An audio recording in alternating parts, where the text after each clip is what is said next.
ಇವತ್ತು ನೀವು ನೋಡ್ಬೋದು ರೀ, ನಾನು ಮರವ ಸುಕ್ಕ ತುಂಬ ಸುಲಭವಾದಂಥ ವಿಧಾನದಲ್ಲಿ ಮಾಡಿದ್ದೀನಿ. ಇದನ್ನು ತುಂಬ ಈಸಿಯಾಗಿಯೂ ಮಾಡ್ಬೋದು. ಇದನ್ನು ಹೇಗೆ ಮಾಡಿದ್ದೀವಿ ಅಂಥೇಳಿ ನೋಡ್ಬೋದು. ಇದು ಮಂಗಳೂರು ಕಡೆ ಫೇಮಸ್ಸು, ತುಂಬ ಚೆನ್ನಾಗಿರುತ್ತೆ. ಎಲ್ಲರಿಗೂ ನಮಸ್ಕಾರ ರೀ, ಯಾಸ್ ಕಿಚನ್ಗೆ ಸ್ವಾಗತ. ಇವತ್ತು ನಾವು ಇಲ್ಲಿ 1 kg ಮರವಯ್ಯನ್ನು ತೊಗೊಂಡಿದ್ದೇನೆ. ಇದನ್ನು ಒಂದು ಸ್ವಲ್ಪ ನೆನೆಸ್ಬಿಟ್ಟು ಚೆನ್ನಾಗಿ ನಾವು ಒಂದು 3-4 ಗಂಟೆ ನೆನೆಸ್ಬಿಟ್ಟು ಈ ಥರ ಕ್ಲೀನಾಗಿ ತೊಳೆದು ಇಟ್ಕೊಂಡಿದ್ದೇನೆ. ಇದನ್ನು ನಾವು ಇಲ್ಲಿ ಇಡ್ಲಿ ಪಾತ್ರೆ ಇಟ್ಟಿದ್ದೇನೆ, ನೀರು ಹಾಕಿಬಿಟ್ಟು ಒಳಗಡೆ ನೀರು ಹಾಕಿ ಇಟ್ಟಿದ್ದೇನೆ. ಇದ್ರ ಮೇಲೆ ನಾವು ಮರವಯ್ಯನ್ನು ಹಾಕೋಣ. ಇವಾಗ ಇಟ್ಕೊಂಡು ಇವಾಗ ಒಂದು 15ರಿಂದ 20 ನಿಮಿಷ ಬೇಯಿಸೋಣ. ನಮ್ಮದು ಒಂದು 10 ನಿಮಿಷ ಆಗಿದೆ. ನಾನು ಮೀಡಿಯಮ್ ಫ್ಲೇಮಲ್ಲೇ ಇಟ್ಟಿದ್ದೆ, ನೋಡ್ಬೋದು. ಒಂದು ಸ್ವಲ್ಪನೇ ನಮ್ಮದು ಬಿಟ್ಕೊತಾ ಇದ್ದಾವೆ, ಅಂದರೆ ಸ್ವಲ್ಪನೇ ಓಪನ್ ಆಗ್ತಾ ಇದ್ದಾವೆ. ನಾನು ಇದನ್ನು ಇನ್ನೂ ಒಂದು 10 ನಿಮಿಷಗಳ ಕಾಲ ಬೇಯಿಸ್ಕೋಬೇಕಾಗುತ್ತೆ. ಎಲ್ಲವನ್ನು ಬಿಚ್ಕೊಂಡಿದೆ. ಸ್ಟವನ್ನು ಆಫ್ ಮಾಡಿದ್ದೇನೆ. ಇವಾಗ ನಾವು ಮಸಾಲವನ್ನು ಸ್ವಲ್ಪನೇ ಫ್ರೈ ಮಾಡ್ಕೊಳ್ಳೋಣ.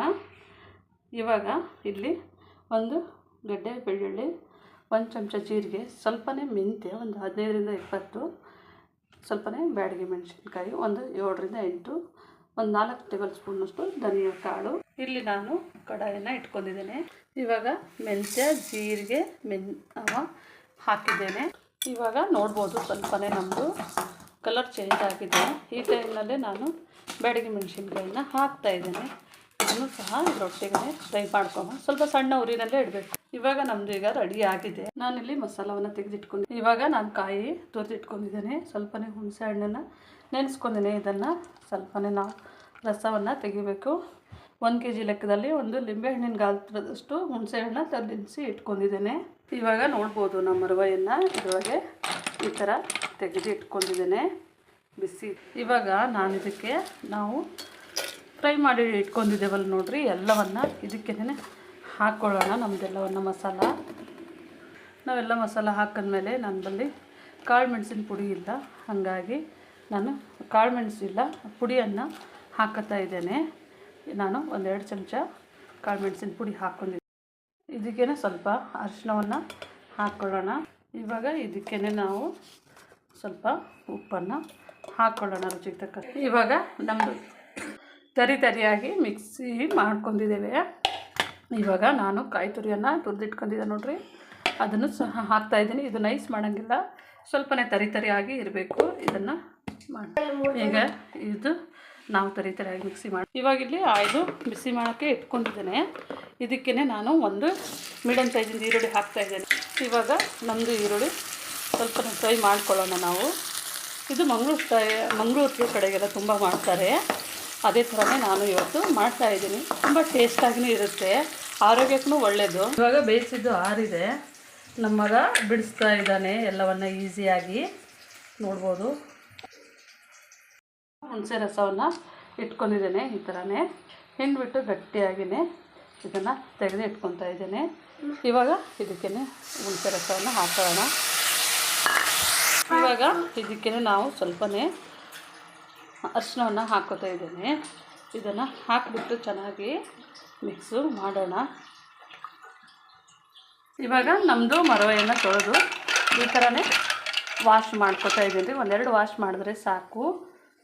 ಇವಾಗ ಇದಕ್ಕೇ ನೋಡ್ರಿ ನಾವು ಉಪ್ಪನ್ನು ಹಾಕ್ತಾಯಿದ್ದೇವೆ ಸ್ವಲ್ಪನೇ. ಇವಾಗ ನಾನು ಮರವಯ್ಯನ್ನು 1-2 ಸರ್ತಿ ವಾಶ್ ಮಾಡಿ ಇಟ್ಕೊಂಡಿದ್ದೆ. ಇದನ್ನು ಇದ್ರ ಜೊತೆಗೇ ಬೇಯಿಸ್ಕೊಳ್ಳೋಣ.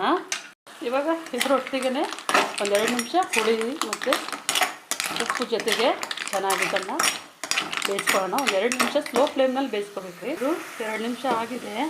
ಇದಕ್ಕೆ ಇನ್ನೊಂದು ಚೂರು ನೀರನ್ನು ಹಾಕ್ತಾಯಿದ್ದೇನೆ ರೀ, ಅಂದರೆ ನಾವೀಗ ಮಸಾಲ ಹಾಕ್ಕೋತೀವಲ್ಲ, ಸ್ವಲ್ಪನೇ ಇದ್ರ ಜೊತೆಗೆ ಬೇಯಬೇಕು. ಸ್ವಲ್ಪ ಗ್ರೇವಿ ಥರ ಮಾಡೋಣ.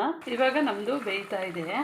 ನಾನು ರುಬ್ಬಿಟ್ಟುಕೊಂಡಿರುವಂಥ ಮಸಾಲವನ್ನು ಇದಕ್ಕೇ ಹಾಕೊಳ್ಳೋಣ. ಇವಾಗ ಇದನ್ನು ಚೆನ್ನಾಗಿ ಮಿಕ್ಸ್ ಮಾಡೋಣ.